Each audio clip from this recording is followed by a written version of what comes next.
Student, good morning to all of you. Today I study class 12 physics, current electricity. Next video lecture. In previous video we study about combination of cells in parallel combination and in series combination. Then after we study about maximum current carrying in different type of cells in series, in parallel and mixed grouping of cells. यानी किस प्रकार से mix grouping करते हैं, किस प्रकार से series करते हैं, किस प्रकार से क्या करते हैं, पैरेलल करते हैं. तो वो सारी चीजें थी उसमें. अब हम लोग चलते हैं किरचॉफ्स लॉ. किरचॉफ्स लॉ जो मोस्ट इंपॉर्टेंट टॉपिक है इस चैप्टर का, करंट का मोस्ट इंपॉर्टेंट चैप्टर क्या है, टॉपिक क्या है, किरचॉफ्स लॉ है. तो चलिए किरचॉफ्स पर फर्स्ट लॉ पढ़ते हैं. First law Kirchhoff Kirchhoff's first law. ठीक है, फर्स्ट लॉ को हम कहते हैं KCL. ठीक है, किरचॉफ फर्स्ट लॉ को क्या कहते हैं, किरचॉफ करंट लॉ. इसी को हम KCL बोलते हैं, किरचॉफ करंट लॉ बोलते हैं. ये करंट के लिए नियम है. यानी उन्होंने कहा कि the algebraic sum of current at any junction is zero. किसी जंक्शन पर मिलने वाली टोटल करंट का सम जो होता है वो क्या होता है, अलजेब्रिक सम जो होता है जीरो होता है. The algebraic some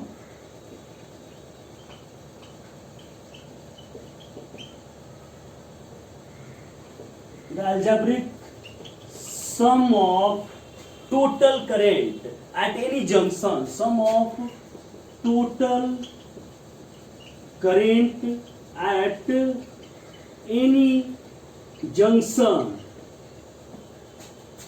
is zero. ठीक है, किसी भी जंक्शन पर मिलने वाली टोटल करंट का जो अलजेब्रिक सम होता है वो क्या होता है, जीरो होता है. यानी sigma I is equal to zero. ये sigma I is equal to zero, ये किरचॉफ फर्स्ट लॉ है. Sigma I is equal to zero. जैसे मान लेते हैं कोई ये जंक्शन है, यहां से ये करंट्स आ रही हैं और ऐसे ये करंट क्या हो रही है, जा रही है. ये करंट आ रही है, ऐसे करंट जा रही है. इधर I1 आया, I2, I3, I4.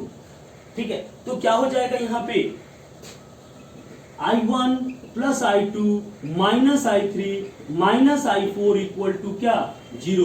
यानी I1 plus I2 is equal to क्या हो जाएगा, I3 प्लस I4. यहां पर एक चीज आपको ध्यान देना है, साइन कन्वेंशन कैसे लगाएंगे, current flowing towards the junction. ठीक है, साइन कैसे लगाएंगे, साइन कैसे लेंगे, current flowing towards the junction is taken as positive. यानी जंक्शन की तरफ जाने वाली जो करंट होती है उसको हम क्या करते हैं, पॉजिटिव लेते हैं. And current flowing away from the junction. ठीक है, करंट ये पहला है. दूसरा, current flowing away from junction is taken as negative. ठीक है, current flowing away from the junction, junction से जो दूर करंट जाती है उसको हम क्या करते हैं, नेगेटिव लेते हैं. जो जंक्शन की तरफ करंट आती है उसको हम क्या करते हैं, पॉजिटिव लेते हैं. तो इस प्रकार से हम क्या देख रहे हैं, पॉजिटिव और नेगेटिव देख रहे हैं. ठीक है, तो जो जंक्शन की तरफ करंट आती है वो पॉजिटिव होगी, जो जंक्शन से दूर करंट जाती है वो क्या होती है, नेगेटिव होती है. इसी को हम कहते हैं किरचॉफ फर्स्ट लॉ, किरचॉफ का पहला नियम है ये. ठीक है, यानी क्या, ये कौन सी करंट हो गई, इनकमिंग करंट हुई. Incoming current equal to outgoing current. ठीक है, इनकमिंग करंट इक्वल टू क्या हो गया, आउट गोइंग करंट होता है. जो इनकमिंग करंट होती है वो किसके इक्वल हो जाती है, आउट गोइंग करंट के क्या होती है, इक्वल हो जाती है. तो इस प्रकार से हम लोगों ने क्या पढ़ा, किरचॉफ फर्स्ट लॉ पढ़ा. ठीक है, दूसरा देखते हैं Kirchhoff second law. Kirchhoff second law, इसको हम लोग बोलते हैं KVL, Kirchhoff voltage rule, Kirchhoff voltage law. ठीक है, किरचॉफ के वोल्टेज का लॉ है ये. उन्होंने किरचॉफ ने वोल्टेज लॉ में अपने क्या बताया कि any close loop, for any close loop, ठीक है, फॉर एनी क्लोज लूप, कोई भी अगर हम लोग क्या करते हैं क्लोज लूप लेते हैं तो for any close loop the algebraic sum of changes, the algebraic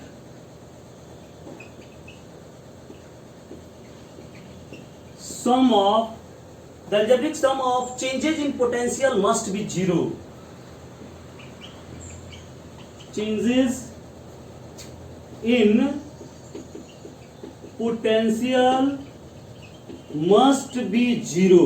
ठीक है, यानी जो अलजेब्रिक सम होता है पोटेंशियल का वो क्या होता है, जीरो होता है। Sigma delta V is equal to क्या, zero.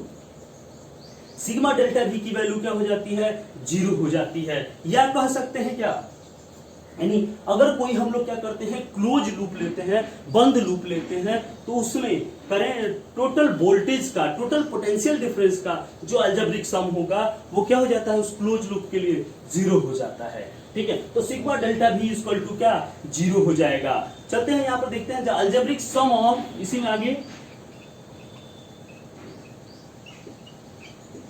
the algebraic sum of, ठीक है, the algebraic sum of EMF if any closed loop, EMF of any closed loop, किसी भी क्लोज लूप के EMF का जो algebraic sum होता है of circuit is equal to, closed loop of circuit is equal to the sum of product of current and resistance, ठीक है, is equal to sum of product of current and resistance।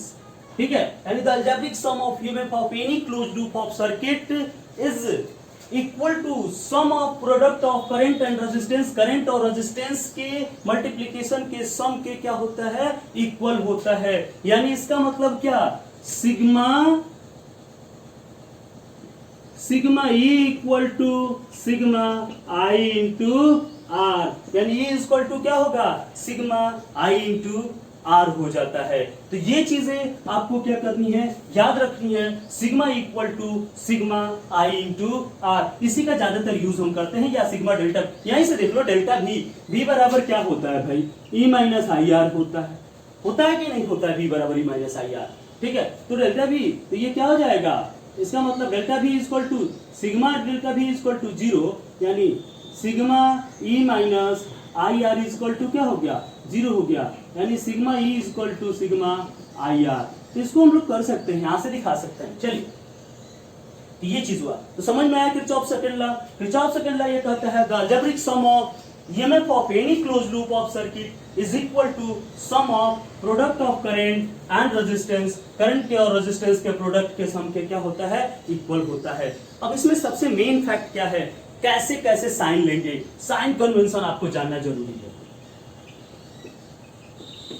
Sign convention में पहला लीजिए sign convention. देखिए, हम केवल figure बना के आपको दिखा दे रहे हैं, ठीक है, याद आना।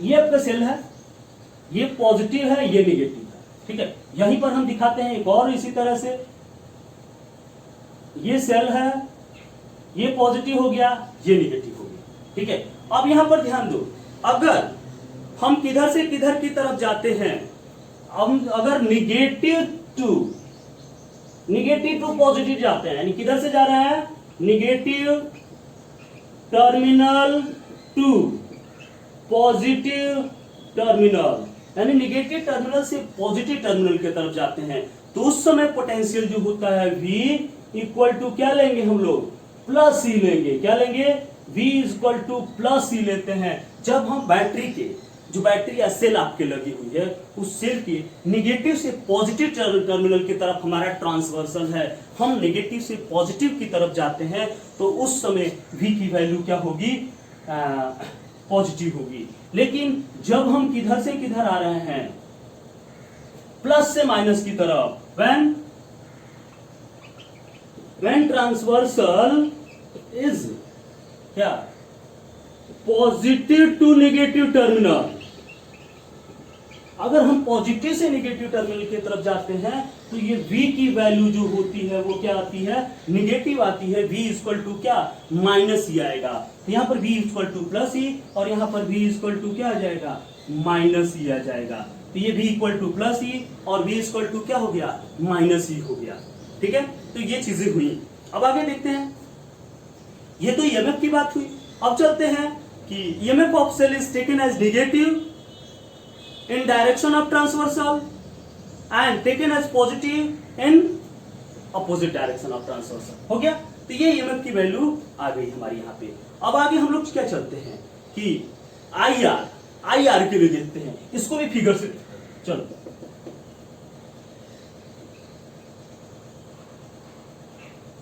ये हमारा R हुआ, दूसरा एक और ले लेते हैं, तो दिखाना है ना, ये भी R हुआ, ये R हुआ। अब करंट का डायरेक्शन हम देखते हैं किधर से किधर है। अगर करंट का डायरेक्शन इधर है, करंट का डायरेक्शन क्या है, इधर की तरफ है, और इसमें करंट का डायरेक्शन इधर की तरफ है, तो और हमारा भी डायरेक्शन इधर ही है, तो IR is taken as positive. यानी अगर हम करंट के डायरेक्शन में मूव करते हैं, ठीक है, यानी IR is taken as positive when we move same direction of current। Current के क्या हो, अगर हम सेम डायरेक्शन में, जिधर करंट मूव करती है उसी डायरेक्शन में अगर हम चलते हैं तो इसकी वैल्यू क्या होगी, इसकी वैल्यू पॉजिटिव लेंगे, IR की वैल्यू। यही मेन चीज है, जो मेन है इसको आपको जानना बहुत जरूरी है। ठीक है, अगर करंट जो है इधर से इधर फ्लो हो रही है और हम किधर आ रहे हैं, हम इधर की तरफ आ रहे हैं, तब क्या होगा, यहां पर IR का डायरेक्शन क्या हो जाएगा, निगेटिव हो जाएगा। ठीक है, यानी अगर हम इधर आ रहे हैं तो IR into R equal to क्या होगा, निगेटिव होगा। यानी व्हेन वी मूव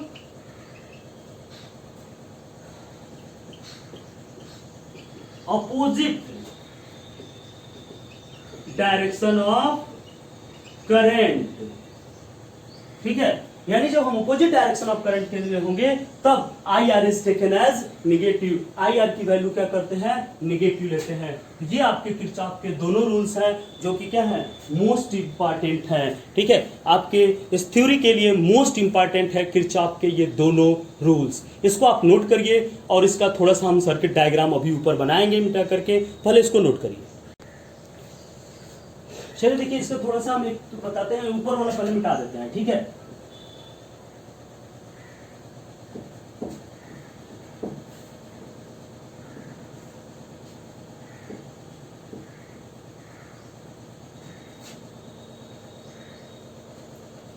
चलिए देखिए, एक फिगर हम लोग लेते हैं।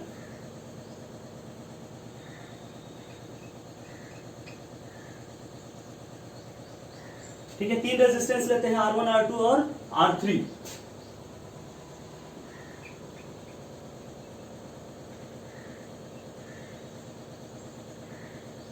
दो के साथ बैटरी कनेक्ट कर देते हैं, यानी EMF लगा देते हैं, E1, E2 और ये सर्किट कनेक्ट। ठीक है, E1, E2। अब इसके नाम रख लेते हैं A, B, C, D। ठीक है, E, F। ठीक, चलिए, इसमें कितनी करंट फ्लो होगी, I1 करंट, इसमें कितनी होगी, I2 current. According to first law क्या हो जाएगा, ये I1 यहां से आया, I2 यहां से आया, दोनों यहां पर मिल रहा है। इधर की तरफ करंट कितनी हो जाएगी, I1 I1 प्लस I2। ध्यान से देखिए, ऐसे क्वेश्चंस करेंगे, यहाँ करंट कितनी हो जाएगी, I1 प्लस I2 हो जाएगी। इसमें करंट I1 प्लस I2 हो गई, और ये हमारा रेजिस्टेंस R1 है, ये R2 है, और ये क्या है, R3 है। अब यहाँ पर कितने क्लोज लूप बने, 2 लूप बने, 3 लूप भी बना सकते हैं, 2 ही का काम ही हमको I1 I2 ही निकालना है। ये क्लोज लूप बने, आप चाहे कोई भी ले सकते हैं। टेक एनी लूप, थर्ड क्या है, टेक एनी लूप, कोई भी लूप ले सकते हैं, आइदर क्लॉकवाइज और एंटी क्लॉकवाइज, कोई भी लूप ले सकते हैं, चाहे क्लॉकवाइज लीजिए चाहे एंटी क्लॉकवाइज लीजिए, आंसर आपका एक ही आएगा, गलत नहीं आएगा आंसर। कोई भी लूप आप ले सकते हैं, टेक एनी लूप, कोई भी लूप ले सकते हैं। अब यहाँ पर देखिए, हम लोग क्लोज लूप लेंगे, कैसे ले रहे हैं, कौन सा क्लोज लूप ले रहे हैं, तो क्लोज लूप ये ले रहे हैं, देखो ये क्लोज है क्या, ABCFA है क्लोज लूप। देखो पहला क्लोज लूप ABCFA, ठीक है। चलिए, KVL in closed loop ABCFA, इस क्लोज लूप में हम लोग लेते हैं। चलिए इसका डायरेक्शन हम लोग देखते हैं। सबसे पहले करंट और रेजिस्टेंस का सम जो होता है EMF के क्या होता है, इक्वल होता है, यही आपको दिखाना है। ये देखिए AB, जिधर हम जा रहे हैं उधर ही करंट भी मूव हो रही है। तो क्या बताया था मैंने, when we move same direction of current, अगर हम करंट के सेम डायरेक्शन में मूव करते हैं तो IR is taken as positive. तो क्या हो जाएगा, ये I1R1, ठीक है, I1R1 टेकन एज पॉजिटिव। अब देखिए हम यहाँ पर जा रहे हैं BC, CF में हम जा रहे हैं, C से F में, C से F में जा रहे हैं, लेकिन करंट किधर हो रही है, अपोजिट डायरेक्शन में। तो क्या, when we move opposite direction of current then IR is taken as negative. तब IR की वैल्यू क्या लेंगे, नेगेटिव लेंगे। तो यहाँ पर क्या हो जाएगा, -I2 × R2 इक्वल टू, ये देखिए यहाँ पर क्या है, E1 है, यहाँ पर क्या है, E2 है। यहाँ किधर से किधर जा रहे हैं, निगेटिव से पॉजिटिव टर्मिनल जा रहे हैं, ये निगेटिव टू पॉजिटिव टर्मिनल जा रहे हैं। जब निगेटिव से पॉजिटिव टर्मिनल जाते हैं तो V की वैल्यू यानी EMF क्या लेते हैं, टेकन एज पॉजिटिव। तो EMF पॉजिटिव ले लेंगे, यानी क्या हो जाएगा, E1, ठीक है। अब यहाँ पर देखिए C2F किधर जा रहे हैं, पॉजिटिव टू निगेटिव टर्मिनल जा रहे हैं, पॉजिटिव से निगेटिव जाते हैं तो EMF is taken as negative, minus, equation number 1, ठीक है। अब दूसरा लूप लेते हैं, इन सेकेंड क्लोज लूप। कौन सा सेकेंड क्लोज लूप ले लें, जस्ट जहां से शुरू करना चाहो, यहां से शुरू करना चाहो, यहां से चाहे यहां से कर लो, क्या, CDEFC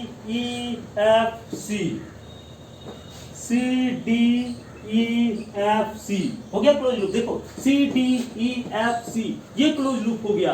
अब इसमें देखते हैं CD जिधर हम जा रहे हैं उधर ही करंट का फ्लो हो रहा है, ठीक है। तो IR टेकन एज पॉजिटिव, तो क्या हो जाएगा, I1 प्लस I2 इंटू क्या, R3, I1 plus I2 into क्या, R3। अब चलिए FC, जिधर हम जा रहे हैं उधर ही करंट फ्लो हो रही है, तो क्या हो जाएगा, plus I2 into R2 equal to, इसमें EMF कितना है, एक ही है, और जा किधर से रहे हैं, निगेटिव से पॉजिटिव ही जा रहे हैं, इक्वल टू क्या, इक्वेशन 2।